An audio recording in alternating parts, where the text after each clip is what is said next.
Hi, welcome to the Intellectual Adventure Podcast. Today we're introduced with a panel of three of us. We've got Chad, Jeff, and myself here.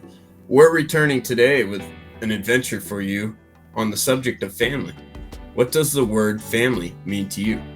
Now, today's episode is going to have us dive into something that's an old topic. Who knows if anyone today is going to know the true origin of where this idea comes from in human society, as this is something that is a keystone of many generations of people, is bonding together through unity of bloodlines.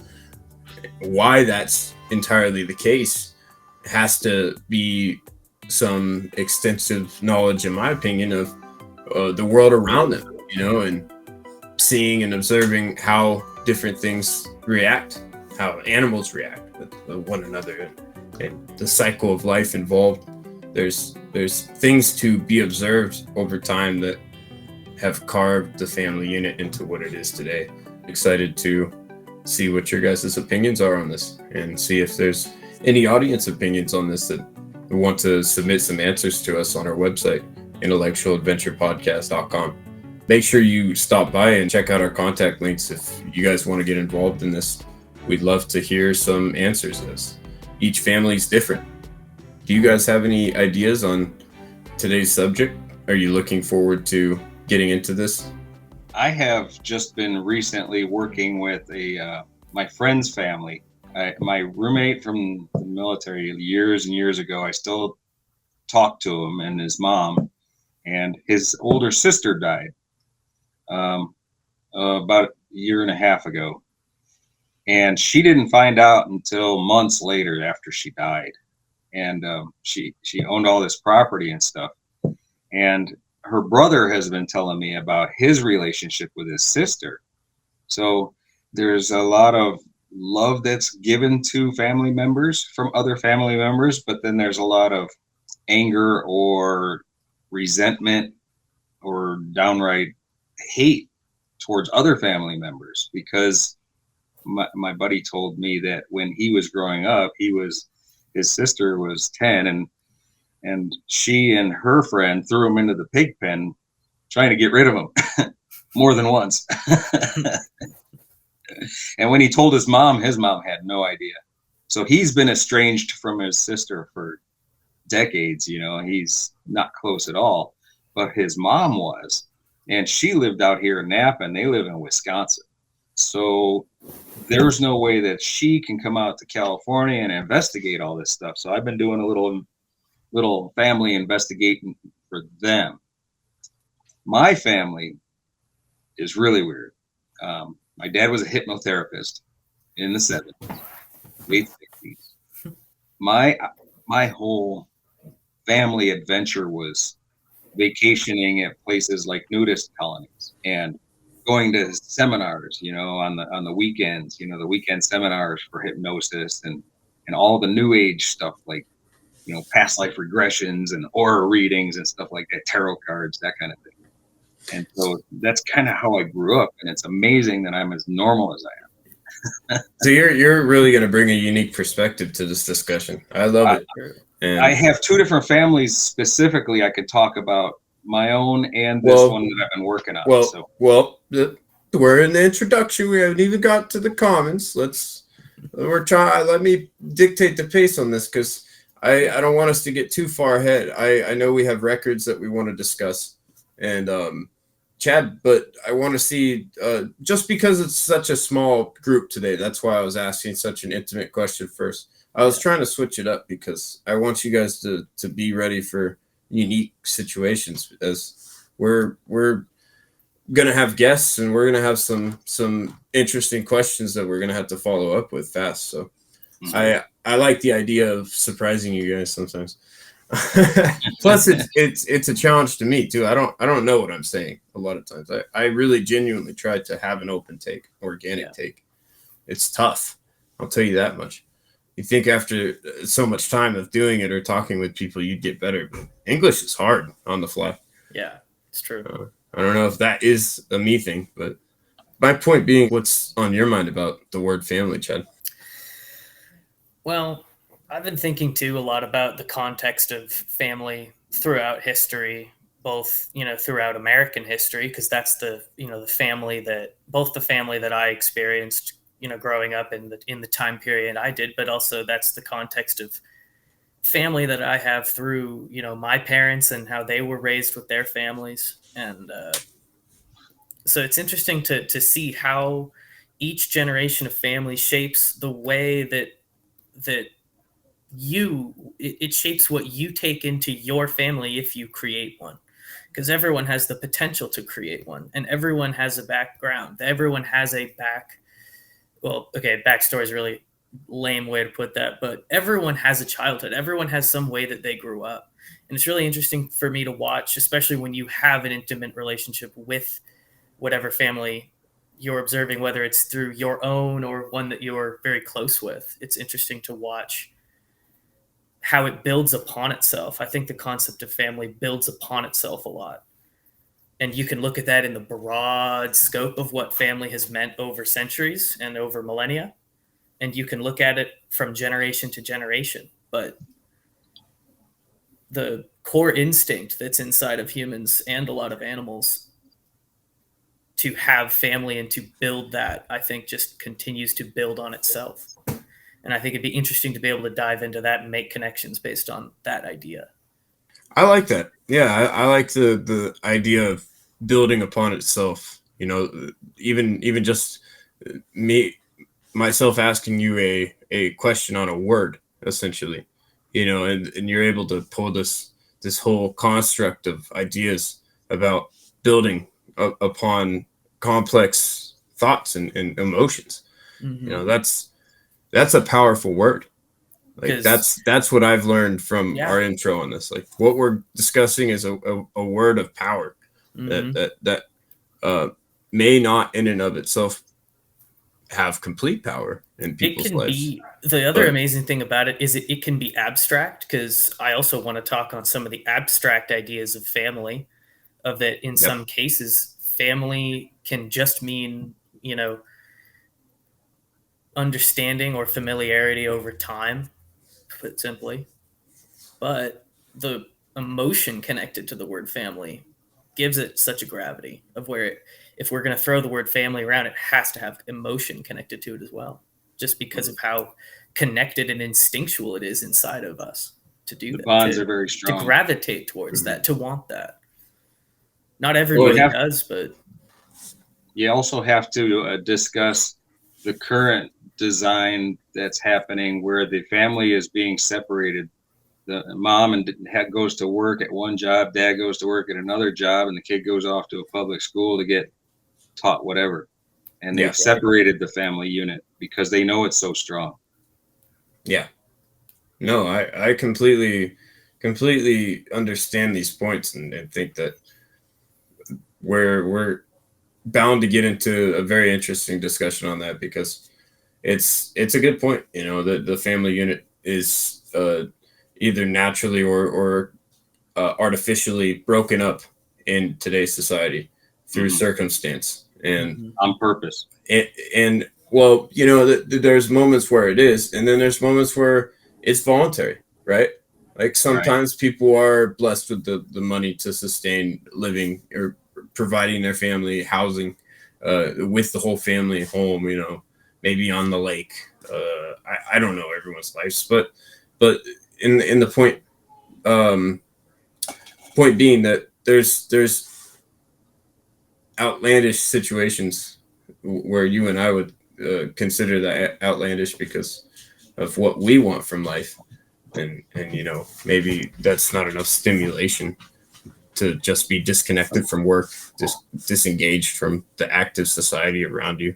Like to me, that I wouldn't want to live a whole life of that. Like even if it was family that was like that was like the reward. I would. It's hard to say that I would want to dedicate my life towards family to that extent of like losing my own, unless it was necessary.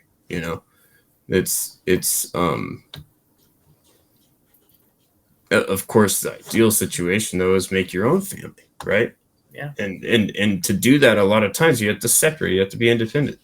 You're biologically structured to want to do that, and we as men want to provide. If whether that's strength or mental strength, emotional strength, like there's a lot of things you can provide as a man, but generally men in society have been providers. So it's a deep rooted tradition for us to feel bonded with things like hunting and warfare. And it's because they are strong with those bonding natures. But we'll get back into that when I or we could move, because we've already introduced ourselves. We can move to an intermission and do the records and intermission. Yeah. Okay. Up to you guys, because I don't want to derail this. I could segue pretty well into my record from that. Well, let's do it. Let's right. do the records. Let's go into the comments today. Yeah. I want to kick. I'll kick mine off, but because add to. Oh, go ahead. Sorry. There it is. There it is. Trying to get you in habit. Okay. Yep. Because to sort of build on what you were saying, one thing that I feel very strongly about with family, and one of the large reasons that I would like to have one, is because it's a very unique. Well, it's not unique because everybody can do it, but it's a special and to me has a lot of gravity. It's an opportunity and privilege to be able to impart who you are on another person, and there's a huge unpredictability factor, which just adds to it, of that it's an opportunity for you to put as much as you can forward into the world in the form of another human. And a lot of my discussion too is going to be just, based on how I've been feeling lately, because I've been spending a lot of time with one of my coworkers' families, and, watching mine, grow and age as the years go by, watching mine go down the trajectory and the path that it's going right now, and reflect and think on how I want to treat my family and the kinds of things I want to, teach or expose, my children to. It's just something that I think about a lot, but that's why I want to segue us into, well, let's not get the glare in there. Here we go. Nice. Here. For our record today, I decided to choose my first record. This was recorded by Golden Records in 1962. And I just like it. I like the title. I like the art visual. It's got really nice wear to it. But we picked this up in a thrift store in Redmond, Cameron and I, as we were, collecting and hunting vinyls. But I just really like the concept of that this is music that parents decide to expose their children to in the 1960s. Very interesting. There's lots of classics. Ding Dong School. Yeah. Tippy Tiptoe. There's all sorts. There, Hansel and Gretel. Brahms' Lullaby. There's lots of really interesting music on this record, and it's really interesting to think of, children in the 1960s listening to this, because it's the record that their parents bought for them to hear. It's its own decision to expose your child to music and to let them listen, to these songs, and for any child to get to listen to music. But this one is just fun because it's its own glimpse into what parents wanted the children to listen. I'm sorry. It's a glimpse into what parents wanted their children to listen to in the 1960s. That would have included me. Yeah, and my mom too. There's one record that my mom wants me to find really bad, and some of you who are in that age group would remember it too, is the Peter and the Wolf. She wants to find, and I want to find that record too, because that one was cool. My generational version. What's also amazing to me about that record specifically is that I have a generational connection to that music as well, which is that in the early 2000s, when I was really little, I would go and stay at my grandmother's house, and she had a animated Peter of the Wolf on VHS. And so I'd watch that on VHS, in the kitchen while I was, eating or doing whatever. And so I have my own connection to that music, just like my mom does. So that's why I want to find that record really bad. Yeah, I think I remember they had other children's rhymes like Hansel and Gretel, the children's story, Peter and the Wolf, the Three Little Pigs, that kind of thing, as stories on vinyl. Mm-hmm. Yeah. Sometime soon I'll do a spoken word, because we have some really neat spoken words too. Some of the stories, excerpts from stories. Uh-huh. Yeah, I wanted to touch on Jeff's vinyl too. What vinyl did you have to show us today? I have The Kings Are Here. Nice. Yeah, and let's zoom this in, because this guy, first I thought it was just bumps, but then I got this closer look and amazing. So much text. And I bought this album new in 1980, Elektra Asylum Records. And I've played it pretty well, but it's still in pretty good shape. There's a couple of little light scratches on it. The sleeve has a little tear when you drop the album in, and it always cuts the other side, Yeah. But it's ready to play if you guys want to hear it when next time you come over. Yeah, absolutely. Yeah, I got a turntable that we can plug into a computer. So. Oh, sweet. That's cool. Actually, burn some MP3s and you can take them home. Nice. We'll go ahead and move forward, since it's a small group. We got a little bit of a late start today, so I think this is going to be the group today. Mm-hmm. And we're going to move into our main discussion. I don't personally have evidence, so for say, to display actively right now on this family topic. I know from experience and observations, with past articles and such. But yeah, when it comes to this discussion, I don't personally think I can quote too many sources for this one. You have a family though, right? Yeah, well, and that's it. Like firsthand perspective of each of our own perspectives here. What's interesting is how family groups interact with each other sometimes too. Well, do we agree though to skip engagement outposts today? I think so. I think the concept of family is so universal that it doesn't really require any kind of evidence, because everyone can relate to it in some way, and we're, like you said, just drawing from our experience and our ideas on it and our opinions on it. Yeah, I think this is solid to conclude on. We'll move into the trial grounds, and today's discussion will be intriguing. I guarantee it, because families are full of one big word that I didn't think of earlier: drama.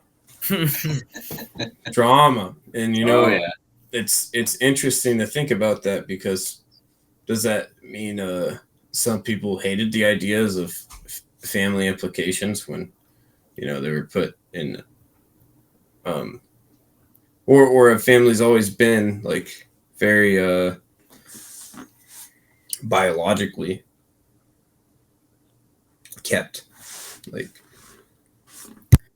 I feel like that one speaks more on human complexity than family complexity, of where humans inherently by nature have like so much so much of a tendency towards creating their own drama inside of their own personal relationships. It's more of a thing between human to human, of where and family is a catalyst to it. I would feel like family is just a catalyst to drama, of where, because you guys are close, connected, have obligations to family, it amplifies it. It amplifies the drama that's just created by normal humans.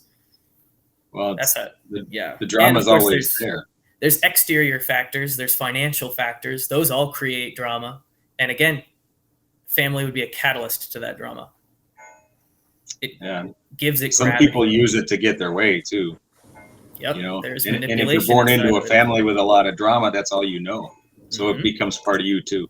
Yeah. Well, I don't know how you guys approached this, but I kind of wrote down three things that came to mind. First one listed top thought kind of thing, and then but when it came down to the word family, I thought of patience, time, and brotherhood in quotes, because it's not to exclude females or other genders in this. It's just the thing. You could probably put camaraderie as a placeholder in there too. Yeah, like camaraderie.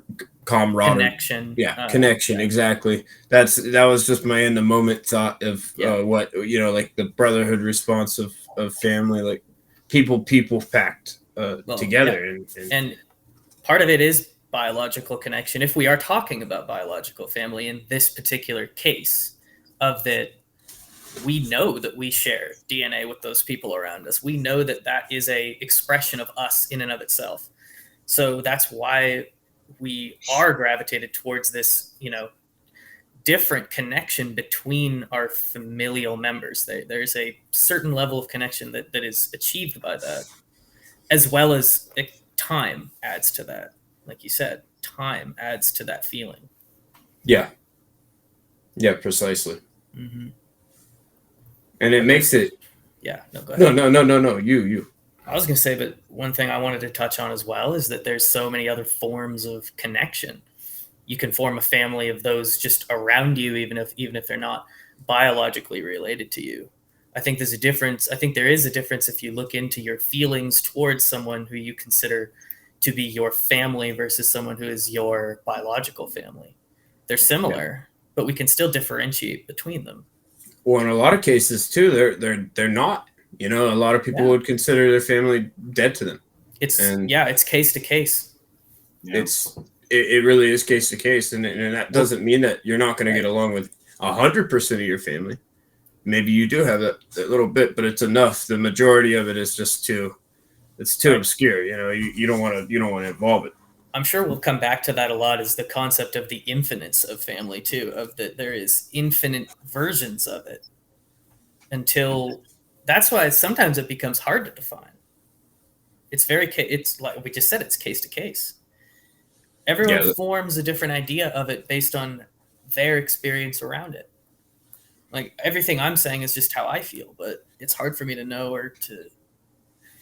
it's hard to know. It can be understandable how other people feel about family, different ideas, different emotions towards it. Yeah. Well, family can also mean a group or organization or a club as well. Like the firefighters, they're a family in and among themselves, and they all have their own family that they interact with at home too. Yeah. So we're a family at work, I can't deny that. Yep. I've formed other families. There's always some underlying bond that is there. There's always some kind of concrete or glue, whether it's biology or circumstance. Yeah, and that's why I had separated patience and time, because patience is like learning how to form that family that you can be happy with, or patience is paramount, or even wanting to be involved with one to begin with, because sometimes it's tough to make a call that might be awkward or difficult. Someone's passing away and someone's having a hard time, and they're just freaking out, not their normal self. That kind of stuff can really change someone's life. I mean, that could be a call literally difference of life or death. You don't know. So making yourself available mentally and physically to be strong enough to handle those situations is important if you care for the people around you and something you consider family. Yeah. Like it really is like infinite outcomes, like you're saying.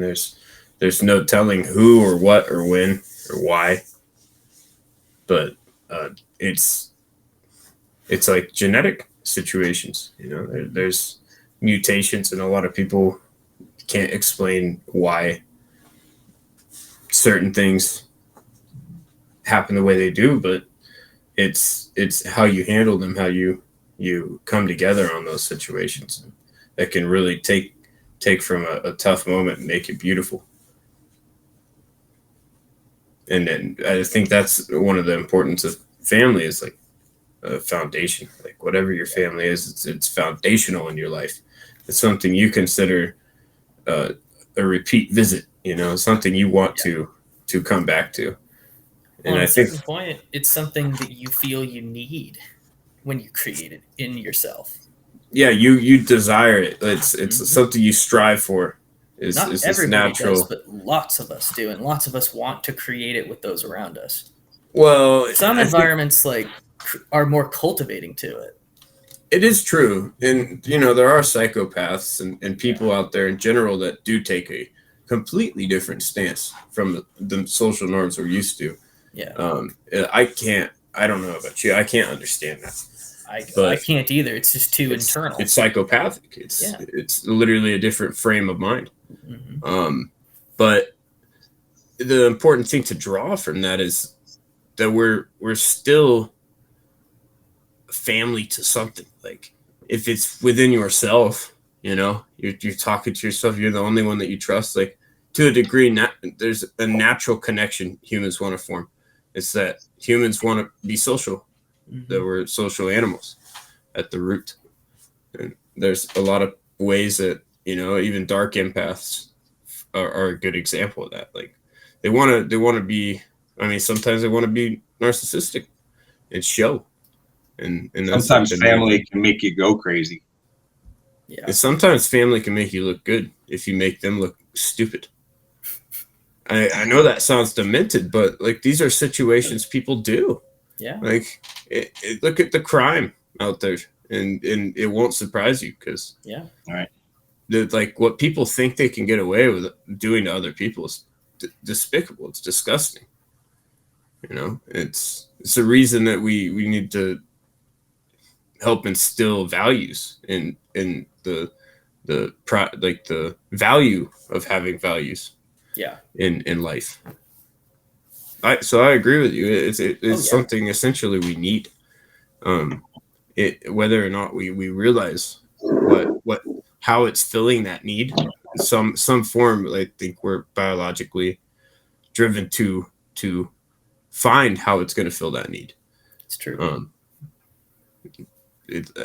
The one thing I love to think about is like outlaw culture, mercenaries, things like that in history that are a very long, have a very long history of,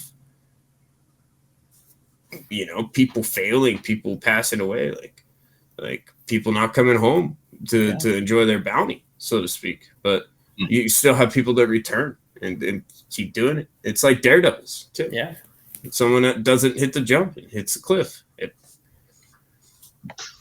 What drives a person to want to do that kind of stuff? Maybe it's the family within them that, they feel like these daredevils before them are a part of that same energy. Like they're riding that same wave.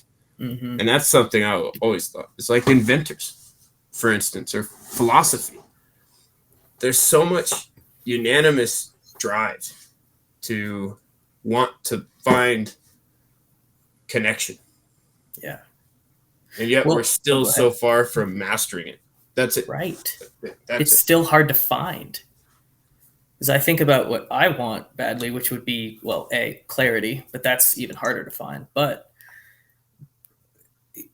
yeah, it's really interesting to look at the different types of drives that people can jump on, drives to invent, drives to explore, drives to travel.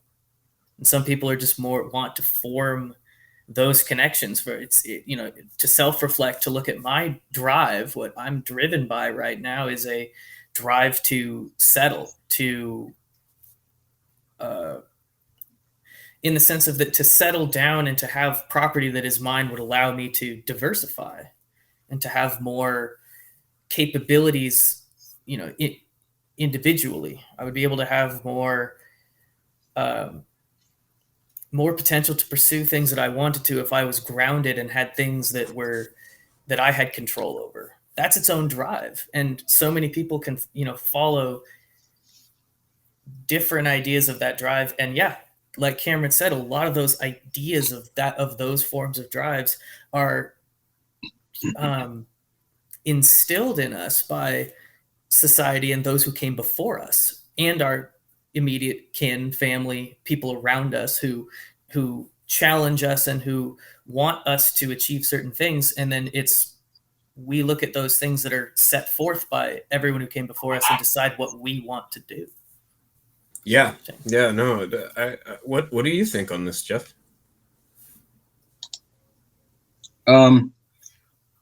Sometimes family can make you crazy, and sometimes the closeness of family makes the unit stronger. Everybody has their own strengths and weaknesses, and as a family unit, they can pool that together to achieve a better outcome than if each one was separate. Yeah. And it happens in the animal world as well. Pick your species, from herd animals that use the family unit as protection, and the predatory animals that use the family unit to hunt for the family. And of course, the leader gets first pick, but everybody eats at the end. So, you guys want to know something funny? What's that? That is related to the family discussion. Is do you know what the smallest mammal is? The smallest mammal? At least it's got to be. I think it's still considered the smallest mammal. It's pretty dang small.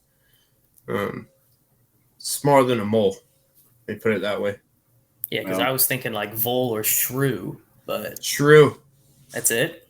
Shrew. Perfect. I was gonna say a titmouse. A titmouse, which is half the size of a mouse.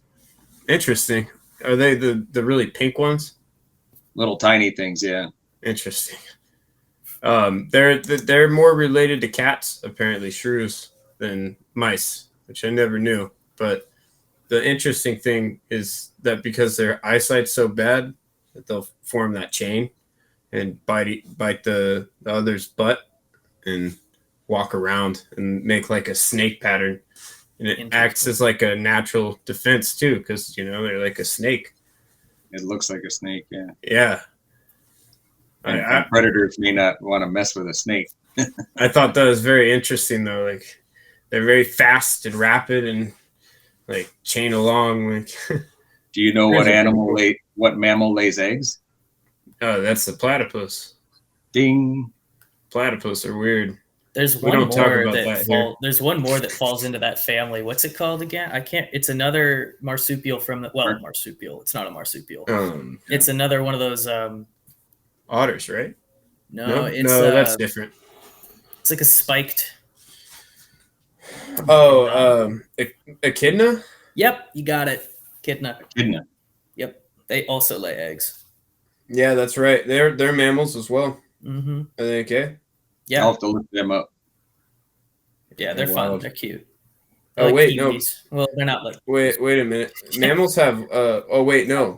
So they're the other one that lay eggs as a mammal. Yeah. They're in the same. They're within. Because they're in that egg laying. Yeah. Old offshoot of mammals that have just held on to their niche in their for a super long time. Well, bless you. Sorry. Yeah, I apologize. I thought I muted myself. I didn't quite aim right with my finger.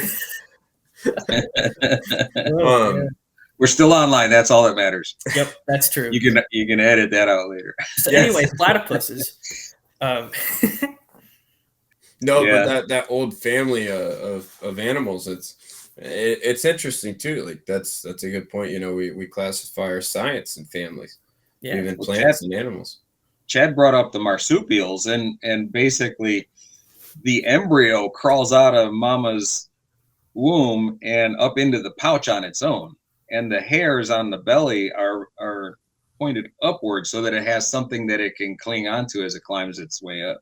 Interesting. Oh, wow. Very interesting. I watched a whole documentary on kangaroos and the marsupial birth, because they're basically an embryo when they come out, and they still need, they attach themselves to a nipple in the pouch, and they stay attached to it. They don't, come and feed off of it like other mammals, like a mother dog or cat or something, where she'd come in from hunting and then feed the kittens. No, this little baby is just attached constantly until it grows old enough to come out of the pouch, which I found pretty interesting as well. Yeah. That's quite the family bond, if you ask me. Big time. You could almost wonder if the concept of family brought down to its simplest idea of, a collection of animals that are related to each other, working together to survive for a period of time. Anyway, you could almost look at it as its own form of convergent evolution. It's tons of different types of animals converging on that idea, especially mammals. I mean, mammals, because they shot off of because mammals had families, and that was an evolutionary advantage. It gave mothers opportunity to protect children and gave children opportunities to learn from mothers and fathers and units if you're inside of a herd or inside of a hunting pack. But no matter how you break that down, it's still a advantage in the wild to have connection, at least for a time, until it's time to go on your own path, spread your own DNA into the world, and create your own unit. And all sorts of other animals other than mammals, form families as well. There's lots of other different evidence of you could even consider a school of fish, although that starts to break down the concept of relatability other than just sheer protection and herd mentality. Yeah. Lizards are a good example, though. Like, they need to socialize. You could even say ants, bees. I would consider those family colonies. Or, of course, when do you start to differentiate between the concept of like herds, schools, colonies, things like that?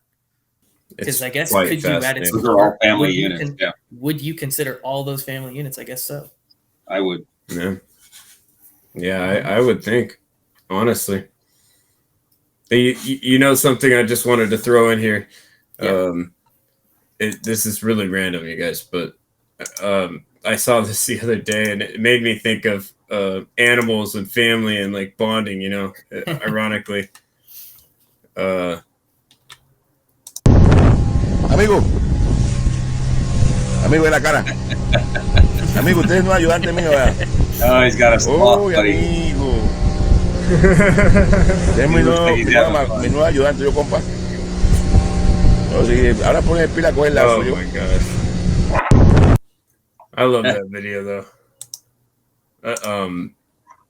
No, they it translates to the friend in the cove. That's what he's saying. You know what that makes me think of something that I've been wanting to do too, just for the sheer humor of it. Probably be easier to do once I have my own place, because who's going to tell me not to? Mostly I want to do this because it is technically not allowed, which would be have a pet crow. All you have to do is just keep feeding them. Just feed them. You just keep feeding the crows, and they will figure out, because they're smart. Not crowza. I'd like to have a crow, not crowza. That's gross. But like having one crow who just knows, hey, if I hang out with this dude, he'll feed me. And again, it's not really allowed because there's no like. So you're gonna keep a crow inside? Perhaps. I mean, what if I could train it? Crows are really smart. Could you do that? Is it achievable? I think it is. I don't see why it's not. If you just feed them every time they do something you want, they'll start. I've seen videos where the crow watched somebody buying food from a vendor, so the crow would go steal dollar bills or pieces of paper and bring it to the vendor, and the vendor would give it food, and it kept doing that. Yeah, funny. And that gets to the true reason why why crows aren't really considered a pet as a concept too, is because there's a lot of potential for nefarious activity. Because crows are so dang smart, you can train them to do all sorts of things. Oh yeah, I won't get into specifics, but you can imagine, your imagination can run rampant with types of scams and schemes that could be had with crows. It's hilarious. Birds so there's blow no my need mind. There's no need to open that can of worms, but I want one. just to be able to do silly things like, hey, go get my wrench, The 10 millimeter socket. Where'd I put it? I would color code them. I'm sure they could figure it out. I just think it would be very. I think you need a falcon if you're getting a wrenches. falcon. Oh my yeah, but God. that's That's expensive heavy, and man. dangerous. A crow is Or just a raven. Get a raven. There you go. Okay, raven would be honorable mention. That would be cool. A little bigger. Yeah. Raven Well, and I could also train him to be quiet and attack other crows that were noisy. There you go. No, they're very cool. Birds are amazing though. Birds are amazing. Yeah. They're also gross unless they're domesticated, but they've also kind of won evolution. I know you want to go look at my chicken coop. It's a little gross this time of year. I think I was thinking more of like domestic pet bird, like a parrot or a parakeet. Those don't strike me as super nasty, but I guess they still kind of are. My friend Ruby had a parrot, and cage cleaning once a week. Yeah. Fed it carrots and other veggies and fruit and stuff like that. It didn't talk a whole lot, but she never really taught it to talk. Right. I wonder, like, you ever think if there was a huge prehistoric, like, whale bird or something? That pterodactyl? No, like a whale-sized bird. It's like a just in the sky, but it like just a rock there's from no Dungeons and Dragons. There's no evidence of it because birds don't really fossilize well. Like, the heavier they are, the bigger the wings have to be. Well, I was gonna say there is sort of a scientific like idea behind. Well, it's a really interesting concept that's been looked at for all sorts of different species, which is how big something can conceptually get before it can or cannot fly. Yeah, no, I mean, because you can look at the bigger something is, the more food it needs. The Asdarchids were huge. I mean, their heads were gigantic, but they had an enormous wingspan and a very light body. So it's sort of thought that their head that they. I mean, it's not fully known what exactly they use their crest for, but it's very widely thought that it's sort of an aerodynamic thing. That it adds to the maneuverability of the rest of their body because their neck is a pivot point. So that is able to give them aerodynamic control over which way they're going.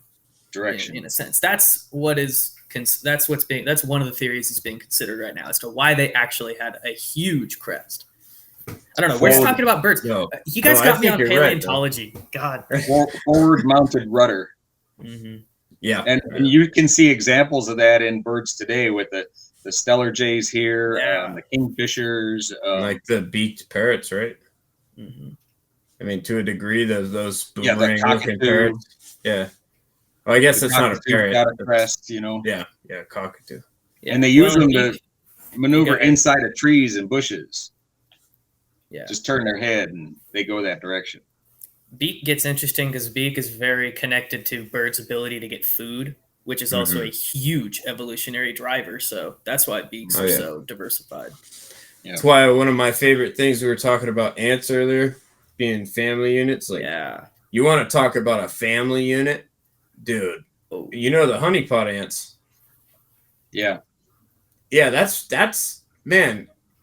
Hey, Craig the ant, come over here. You're gonna just be our storage now. Yeah, we're going to fill you up with nectar, and then everybody else is going to drink off of you. You're going to be sugar rushed for the rest of your life, but call you sugar. Yeah, ants are also one of the only other species that have domesticated crops. Right. Yeah. They grow fungus. Exactly. They started doing that in the greenhouse. It did not smell well, and I asked them to leave several times before I got out the honey and the borax. So gave them a little honey borax mix, and they left after that. Yeah. Do they farm the fungus for themselves? Yes. Yeah. That's what a lot of leafcutter ant species do. Is they're going out and they're collecting leaves, and they spread it for the fungus to consume. And it's a domesticated crop, whether or not they were doing it on purpose, other than that their action is very purposeful to feed fungus. And so this fungus that exists inside of ant colonies has been cultivated for so long that it's its own species that only exists inside of ant colonies. Wow, really? Yeah. I never realized it was quite that extensive. I thought maybe they were feeding it or using it to attract more like bugs to the region. Yeah, think about this too, is that I mean, there's loads of different ways that ants gather food. You know, like I we don't love see a ants. lot. We don't see a ton of fungus ants inside of the U.S. They're very prolific in other parts of the world. Like But more think moist. about this too. It is you can think of it as a domesticated crop because each time they form a new colony, each time that ant colony expands, they bring a bit of the fungus with them, and they bring it to the new colony, and they grow it there. We have the So red and that's black why it's ants so that are out isolated. It's just been spread, and it's made its way to where the only way that it's spread and cultivated is through the ants. Yeah, That's so crazy. Yeah, ants are pretty amazing. Bees are too. Oh yeah, they're all. Yeah. And the two of those together, the entire colony is females. The only time they produce a male is when they need to mate and expand the colony.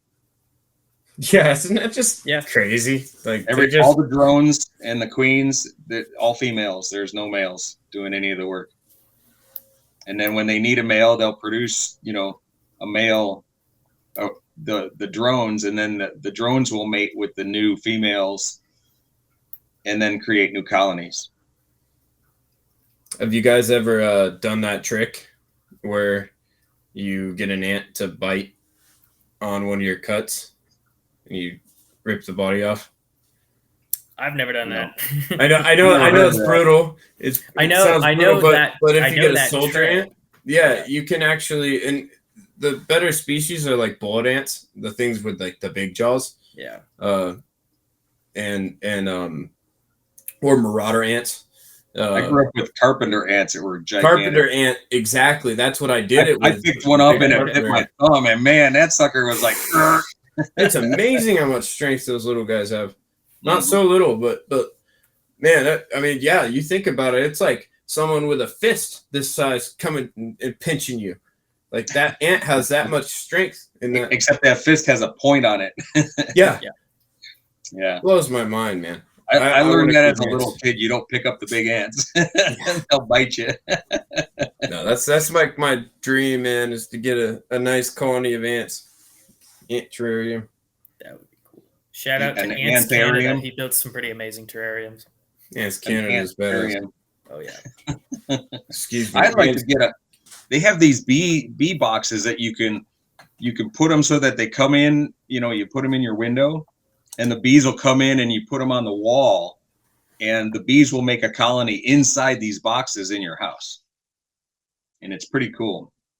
You get a healing effect from the buzzing of the bees as well. That is actually. I like how they have that kind of arrangement set up. And it's expandable from one section to another. And they're shaped like the comb, the honeycomb. They have glass on them so that you can watch the bees while you're in the room. They're on, their colony is basically in the house, but they're going in and out through the window, the little crack in the window. Yeah. And then there's other ones that I've run across where they make a compartment that you can lay in, and they cultivate the bees underneath and in the walls so that the bee buzzing is healing energy that helps heal people. So what's the deal with bees? If you plant a queen and the queen's happy, they just don't move. Is that kind of the thing? Yeah, the colony expands until it outgrows the spot that it's in. And then it wants to move. And if you don't handle it, it'll take off. Like usually they'll produce a second queen, which will produce a new colony. And they'll just and half the colony will go with the new queen. Oh, okay. See so they do split off. Yeah. But the new queen has to mate with a drone first. So and that has to be from a different colony, right? When a colony vacates, it's because the space is too small and the whole colony moves. And I had speakers on my back patio that they moved into one of my speakers, but they never moved into the second one. And then after a while, a couple of years, they left. But they were interesting to watch. Does that mean that they need a second colony outside of them to get that drone? No, they'll produce the drone and the new queen in the colony. So it is all in the colony. And there will be many of them that go up and mate. Only one queen goes up, but there's several drones that will mate with that one queen. will mate with one of those drones, and then that new queen will become the head of a new colony. Yeah, but ultimately one of those drones mates with him. Right. And is it just multiple for fertilization's sake then? Well, it's unusual because there will be, the queen of the hive will lay eggs that will become queens, and then the first queen that hatches will go sting all the other queens, and she knows where they're at. Oh, so she just kills them. She kills them because there's only going to be one. There can only be one. Oh, wow. Wow, I didn't realize that was ultimately how that worked. Right. Yeah. Crazy. Once the new queen emerges, she stings and kills all potential queens that would be her competition, and then she goes up and mates with the drones and creates a new colony. That's something or I've takes always over wondered. the colony that she's coming from if the old queen is dying. Interesting. Yeah, I always wondered if bees would adapt, like if they're going to adapt to quitting that. If bee population gets so low that they need to reproduce themselves. Right. I wonder if they'll pick up on that and biologically start changing that pattern. I don't know. That's just something I theorize in my. And then obviously stuff like that takes time. Right. Animals don't just pick up on that because that's a global thing that we pick up on because of our consciousness, our self-awareness. And there's other types of bees that are more solitary too. The leafcutter bees, they'll hatch and they'll mate, but because they're not in a colony, they don't have to compete with another queen. The bees come out, they do their thing, they mate, they pollinate, and then they lay eggs in usually tubes of reeds or something like that. Huh. And the first egg laid, they'll put in a compartment, and then they'll lay another egg in another compartment, another egg in another compartment. And the mason bees do that, or the leafcutter bees, and they'll seal those compartments with either like mud, clay, or a leaf wall. And then the last egg laid is the first one that hatches. Oh, okay. So the first egg laid has to basically, each next one in line eats its way through the wall and then eventually goes out.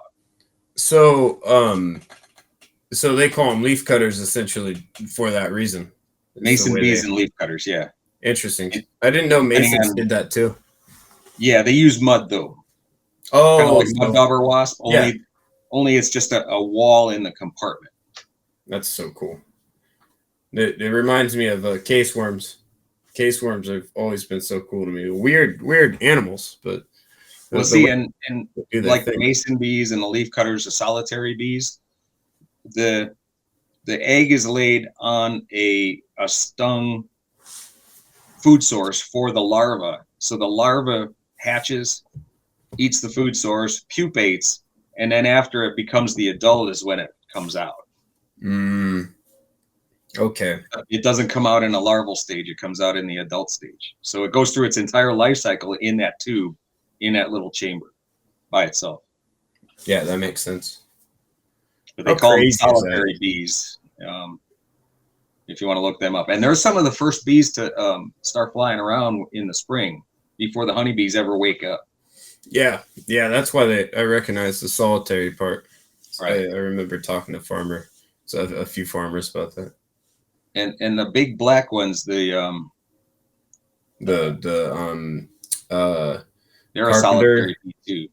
The carpenter bees, yeah, right. They're a solitary bee as well, but they're huge. Man, yeah, those guys. Whew, we had a whole colony of those in our backyard. They're like beautifully scary because they drone so loud. Yeah, it's like they're also aggressive. They're a more, well, let me put it this way. They're not too aggressive, but they sound and fly like they're aggressive because they're so clumsy. They're so big. And once they take off, it's like a little airplane. Yeah. No, they used to freak me out all the time. Yeah. I like all the bees. I learned as a little kid. I was afraid as a little kid, you know, they were buzzy and all over the place. And I can remember, I don't know if it was my grandmother or my mom. It's like, they're not here to hurt you. If you don't mess with them, they won't mess with you. They're here to get food. That's all they want. And from a little young kid, I've carried that with me, and they've been, you know, they help the garden grow. They make my peaches and my nectarines, you know. Yeah. Anything I want to eat. So yeah. No, they're great. My bananas don't need bees to make bananas, but all the other stuff, you know. Here's something I observed bees doing once. Jeff, maybe you know something about this, because I feel like I tried to do some research on it, but I remember I didn't get too far. But when I was living in my car up here in Central Oregon, you know, I'm just out. You know, I didn't have a ton to do, so I was just sitting there looking at all the ants, and I started to notice these, you know, just looking at insects, and I noticed these bees that would come in and they would fly and they would crawl into these ant holes that these ants were coming out of, and they would just crawl in, and I'd wait to see them come out, and I was like, sometimes I wouldn't see them come out, or I'd see one come out of a random hole, and I just kept seeing them doing it. I'd never really seen that kind of behavior before. Have you ever seen anything like that? Yeah, they call them, a lot of them call them meat bees because they're a meat eating. Okay. But they're not like the, they're more of a, I would call more of a wasp than a bee. Right, Yeah. so they were probably going in there to eat the larva, ant larvae. And they live underground. Yeah. You know, they're a ground dwelling bee as opposed to a tree dwelling bee or some other place. Right. No, I call them yellow jackets, and which are not to be confused with the paper wasps. Mm-hmm. Yeah. Everybody calls paper wasps yellow jackets, and that's not true. They're different. Yeah, yellow jackets are the ones that really swarm you when you have meat out on the picnic table. Right. And the ones I was seeing doing that, because they weren't quite like, they weren't like a bee. They honestly looked closer to like bumblebee-ish, but not a bumblebee. Well, like a hornet? Not quite a hornet either. It was too big. It was still kind of a big bee, but it didn't look like a honeybee, and it didn't look like a bumblebee, but it wasn't quite wasp. Yeah. There's ground dwelling bees as well. I think that's what it was. That would make sense. Let me look up a picture real fast too.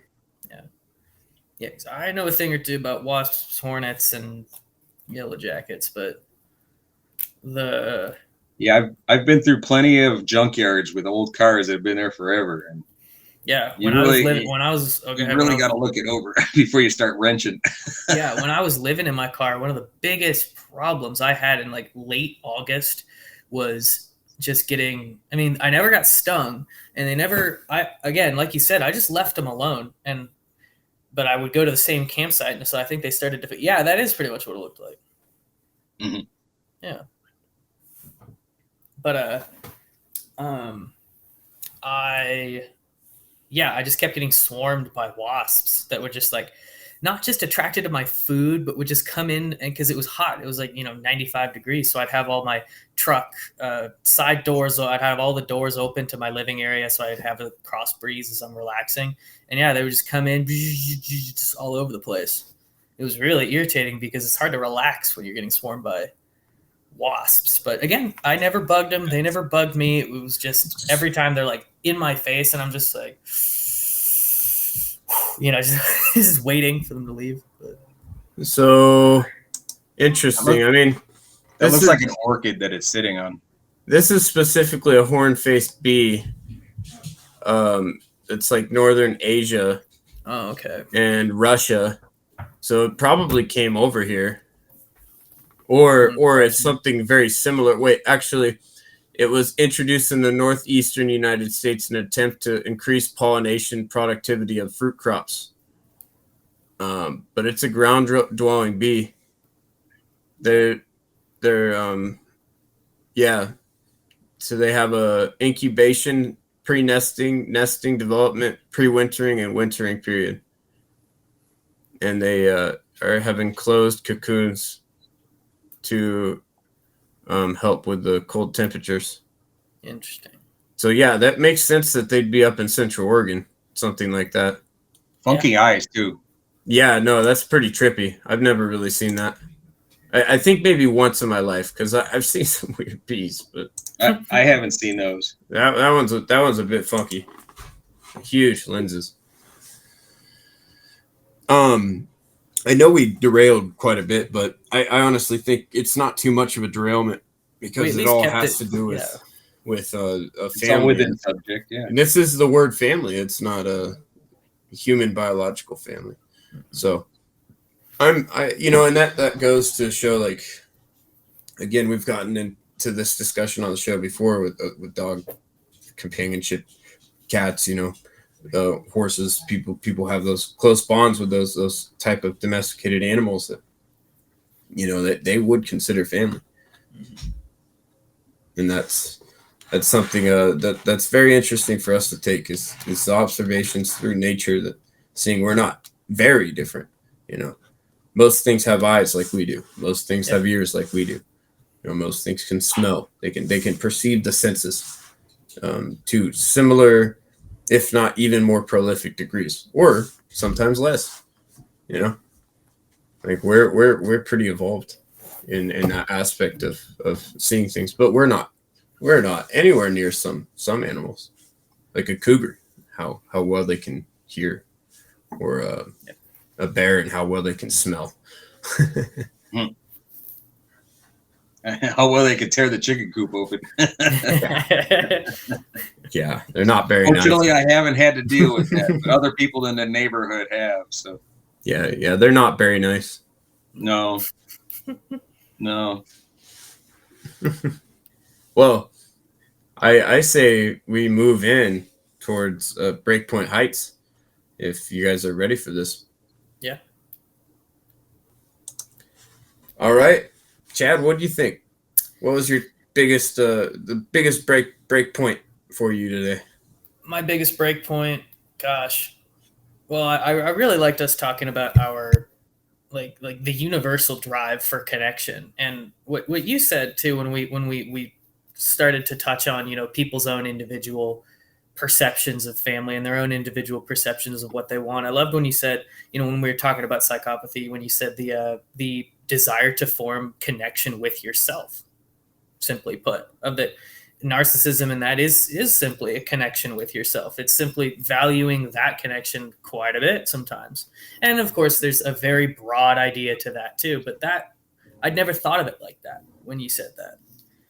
But to bring that to family, to bring that to the universal connection between humans of wanting to create connections. It's something that is universal between humans, many animals. And I think that if we were to pull something away from the word family, would be connection and commonality and advantage through that. Yeah. The drive isn't unfounded. That instinct isn't just an instinct. It's an advantage that we can give ourselves to connect with people, whether it be our kin or the people around us that we need in our lives. Yeah. Yeah. No, I totally agree. I think for me it was your point actually, Chad, where you brought up it's like building on and advancing. It's an advancing subject that brings about a lot of culture and lessons. That's why family can be good, because it cultures you. It can teach you and guide you, but it can also dismay you. It can destroy you. You are the captain of your own ship. Yeah. And that's something that family can't necessarily guarantee that you learn. It can enable you to actually slow down and evaluate what is valuable to you. Yeah, but also in the degree of slowing down, as in you get handicapped because you get comfortable, and comfortable people don't necessarily understand the struggle of a challenge coming into fruition, you know, and a challenge bearing its roots in your life. Like, it doesn't mean you can't handle it.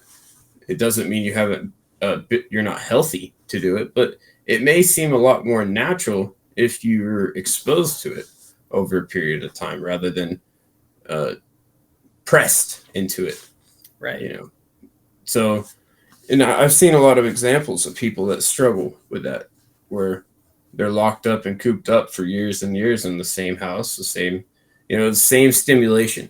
That's how I view it. They're just going through the motion, and you don't want to just go through the motion. You want to be flexible, and I think being able to build on pieces and take pieces off as you go. You know, oh, I don't need to hold this grudge. Yeah. I don't need to worry about if my family thinks I'm being too, you know, not spiritual. Like, it's my journey, right? Should I be stressed? Their answer would probably be no. So why would you want their implications to stress you out? You know, you have to pull that away. But the only person that can do that is you, because it's affecting you. So, a very powerful message I think you brought up, Chad, and I commend you for it. Thank you. Oh, yeah. Jeff, what's your take? What's your break point? Well, I liked how the discussion went from human family to other species family. You know, the interaction of the family unit to protect the family unit and make sure it thrives.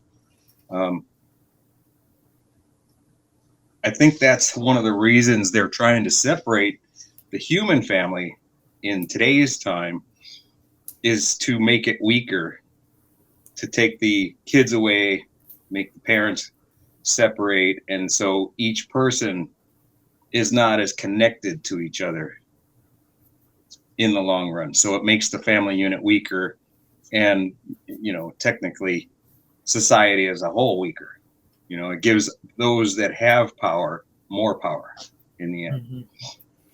Well, and our society, you know, sets forth the family idea as the idealistic idea, but yet our society makes it difficult for everybody to have one, for everybody to have the same opportunity. It just does. Well, the divorce lawyers really came in and did a lot of damage to the family unit. Yeah. You know, and their goal was money. Even all so, go ahead. Divide families. Yeah.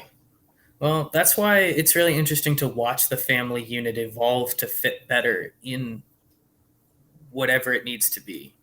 I think the family unit has the potential to evolve if we put forth the best we can, even though it's very difficult. It just is. But that's part of at least it's part of my drive, is the challenge. The acceptance of the challenge to put forth whatever I can to try to make things better. You know what I just thought of? I never thought of this metaphor, but I was like looking at the I don't know why I'm pointing, the green on the names, you know, in the stream. I was like, oh, you know, it's kind of funny how I naturally wanted to choose green. I was like thinking of the trees. Like, oh, it blends in with the green in the background, of course. And, you know, I was like, well, what's the root feeling I get from green? It's like growth. And I started thinking that, you know, our show logo and being a tree in fashion, it's excuse me, just got an itch right there. It's like we're like leaves on that tree. You know, maybe we may get thrown around or tossed, but we're strong enough to hold on to that core, you know, beneath us. And then we're pulling in energy, and, you know, we have an important role. That's to create movement essentially in the plant, to make it move, to make it change. Mm-hmm. So your structure in the structure in your life lets you allows you to be more of a facet to change in others. And, you know, look at the trunk of that tree. The trunk of the tree and the roots are spread within another symbolization of ideas and thoughts that came before. Those thoughts and ideas that came before are what gives the tree its own ability to stand on its own, and gives it its own ability to grow and to learn from what came before.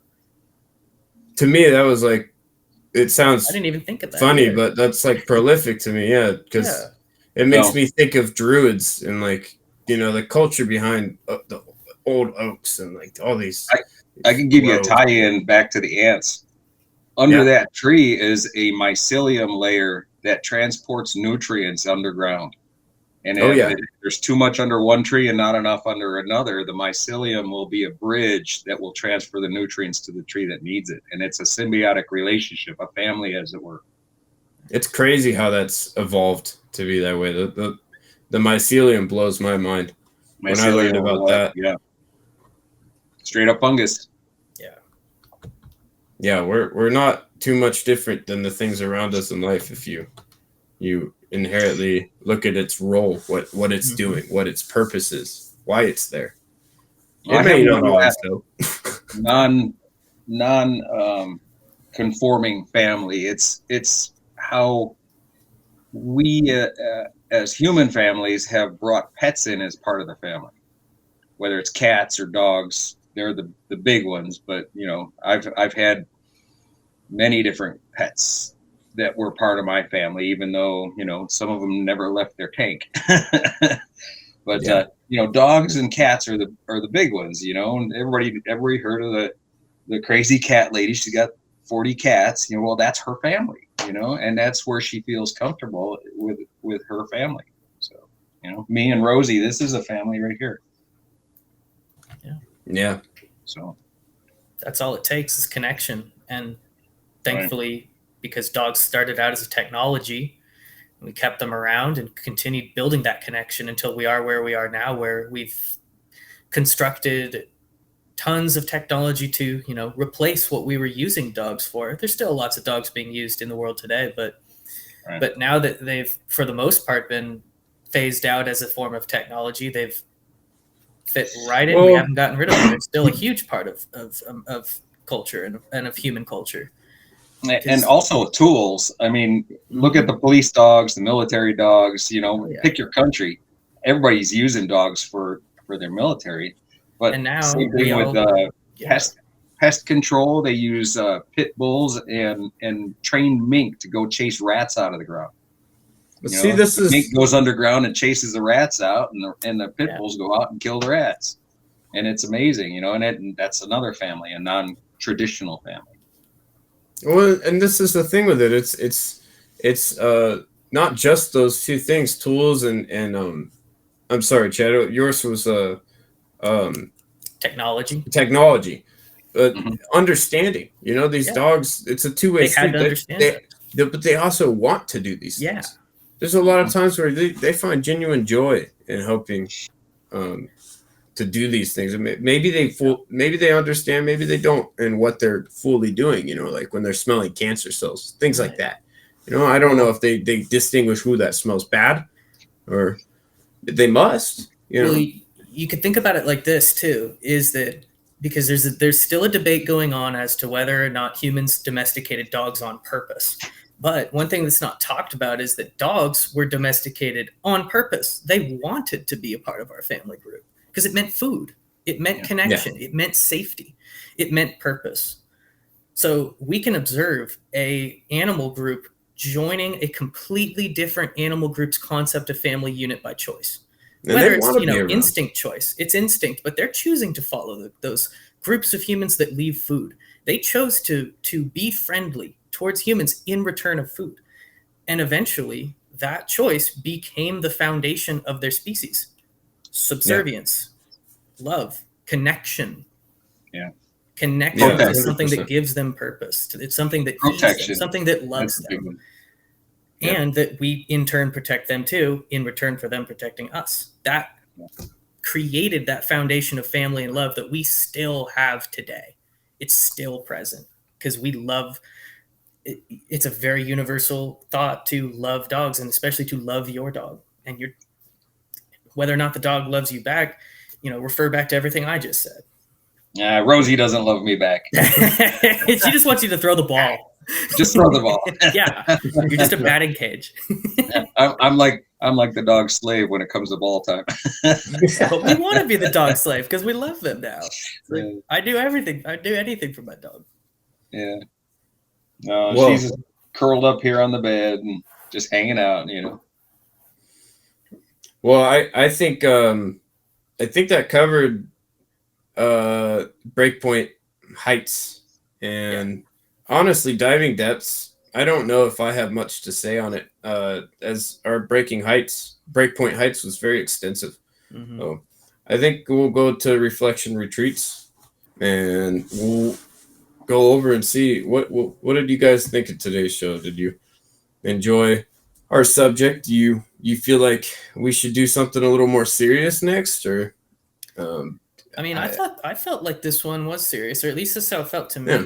I've been Yeah. having a lot of introspective thought lately on family. Anyway, I've been watching a lot of Little House on the Prairie, but like, yeah, but Yeah, I've there's been drama thinking there, about I'll tell you. So I liked this drama. topic. It really, I was excited to get to speak on this one. I've been thinking about it a lot, and I've been thinking about its own gravity and potential in future. That's why I really kicked it off with that concept of that family will always build on itself. it's good to remember. It's Yeah, good to remember, and it's good to think about for when you take that into whatever you're going to do with the rest of your life, whether it's Totally. create a family or not. Yeah, I was like debating if we should do it now or do it later, and if we should do it at all. And it's like, family is one of those weird things. But that's some why people really are dismayed from it. But yeah, but that's why it's I'm good to glad we talk didn't about. get too far into the muddiness of what family can become if we talked about like the classic American family unit the whole time, but we decided to break it into what family means inside of us, of what is really speaking to us about why we're motivated to partake and to be in to want to achieve that and to want to have that in whatever facet of life we have. And we took it back all the way to the concept of what a family unit even is in nature, which I thought we had a lot of good things to bring up on that too. Yeah, I really enjoyed getting to speak on those things, getting to reflect on them, think about them. I think well said, Chad. I'm done. Chad's gonna host the rest of this. 'Cause I agree, man. I have nothing else to add. Well, the only thing I can say is that I really enjoyed the directions that the whole conversation went into, to include, the animal world as well as just the human family units. Yeah.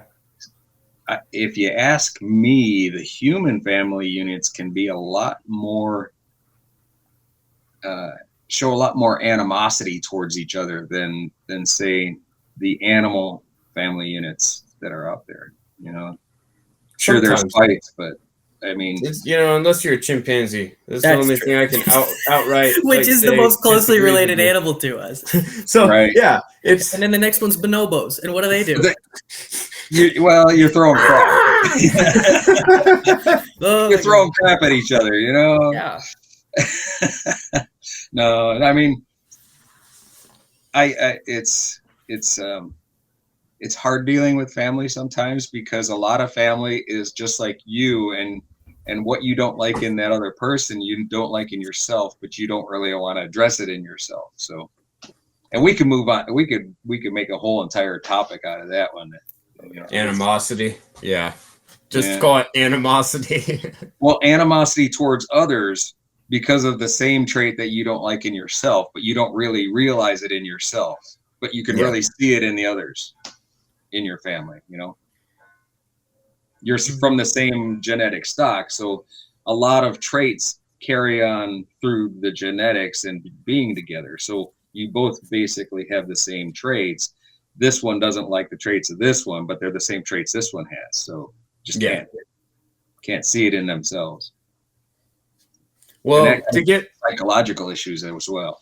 and to get to that point, it takes a lot of learning, and understanding of what those emotions mean, what those actions mean, because even with animals, like there's a lot of One, I don't know. I'm not saying I have the most experience with this, but horse training and things like that.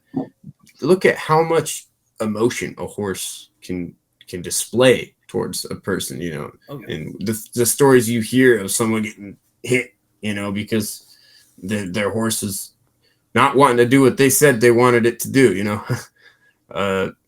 Of course, there's a lot of other animals, other examples like cattle. Cattle's a really good one. Bulls are notorious for, really, really being a problem. They won't be afraid from getting close and personal, and something like that. You have to be ready. That thing could kill you, unintentionally or not. So. Yeah, but see, a bull, if you go out and you raise it from a time it's a calf, and raise it through its whole life, and you attend to it and you give it food, then it tends to have a closer bond than say something you just walk up to in the neighbor's field or something. Yeah, you don't want to do that. Bull, I want to go pet the bull, Yeah, that's the worst thing you can do. You might as well go to Yellowstone and go pet a bison. Yeah, it could end the same way, I would never. That's like one of my top 10 I would nevers in life is you could never bet me enough to go piss a big cow off like that. Yeah, me either. There's just a lot more weight there than people think, and unless you're around them all the time, it's like once they pick up speed too, that momentum's got to go somewhere, man. Yeah. Mm-hmm. It's going forward. It's going forward. That's right. It's not like a bear. Bears don't quite have that luxury. They're in 4-wheel drive. Four-wheel drive. And they just crash through things. They're kind of a mess. They're like a dog, horse, donkey, charging bull, bison. Yeah. And they're usually going downhill when they're doing it. Oh yeah, excuse me. Dog, horse. Let's see. I'd say a dog, a donkey, a bull, and what was the other one? It was, let's just say raccoon. Raccoon, yeah. Deer was the other one, but well, yeah, they're not as weird. Raccoon's a little even more mischievous. They're a little. Well, bears are mischievous. If you see what exactly. They do. That's what I mean. Bears crack me up. Bears are just, nature was like, okay, let's make a really tanky animal that just sleeps half its life, and one that's not sleeping, but who just chills out half its. It's just like it just chills out half its life.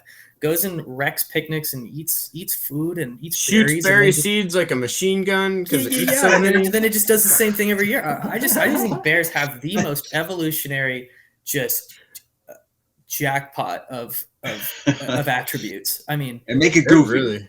Just make it goofy. And it's like, yeah, let's make them both really round and yet somehow also top heavy. It's really funny. The bears crack me up. Bears absolutely crack me up.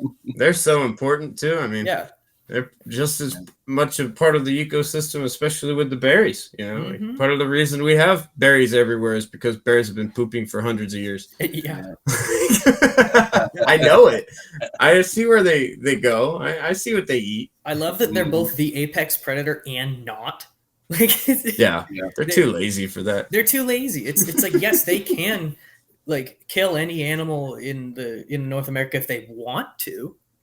But today I want to be a herbivore. Yeah, but today I just want to sit around and eat berries and poop. It's like see how big a pile I can poop. Who has a more hilarious evolutionary niche than a bear? I swear. And there's not a lot of other examples of it other than I don't know, a sloth is similar, but it's still different because their metabolism slows down. I mean, bears can control. Bears have a seasonal control over their metabolism, but it. I could talk about bears for a long time too. Bears crack me up. I'd love to see that though. A sloth interact with a bear. Bears are interesting. Probably like, oh yeah. And the bear would be like, trying to get itself he's like, big. should I eat it? And he'd see all the moss and be like, yeah, no, probably wouldn't like the smell. Yeah, the smell. Well, the one interesting thing about bears though is that as far as mammals go, bears do have a relatively weak family unit. Yeah, weak with heavy air quotes because it's unconventional to the way we look at ours. But it's like, if a male polar bear can't tell if a male polar bear can't tell if those are his cubs, you might just kill him. It's like, because yeah, and then the female bear will protect her young like by any means, but once Even they're from old the enough, male that they're it out. couldn't You be. know, Yeah. they're out. If she encounters them again, they might fight. Who knows? Right. Bears are, unpredictable like that. But it is interesting to see bears come together when there is a common thing, such as food. We keep coming back to that too. Very big. Yeah, they do driver. really like that. Salmon run in Alaska. Yeah, and so Yeah. they will come together and be cordial, Mm. play with each other, fight with each other. But once the family is introduced, that's when bears separate again, and they are enemies. They're not really gonna interact. Yeah, bear family is more mom and the cubs. Yeah, and of course, yeah, exactly. And of course, I'm more speaking towards the North American bear species that I know more about, like grizzly, black, and polar. We know you're barely educated. I'm barely educated. That was the best one. I like that rolled off your tongue. That was pretty good. That was good. That was perfect. Well, no, I think this is great, guys. We're gonna go ahead and wrap up today's show. I think that people couldn't bear any more of it. So yeah, if we spend any more time in the tangent forest, we will encounter a bear. So we got to get out. Yes. No, it's time. And I appreciate you guys coming here today and being part of this. Thanks for the discussion around family, and we look forward to seeing you guys on the next adventure coming up as we trek along to the next. Thanks, guys, and have a great day. Take care.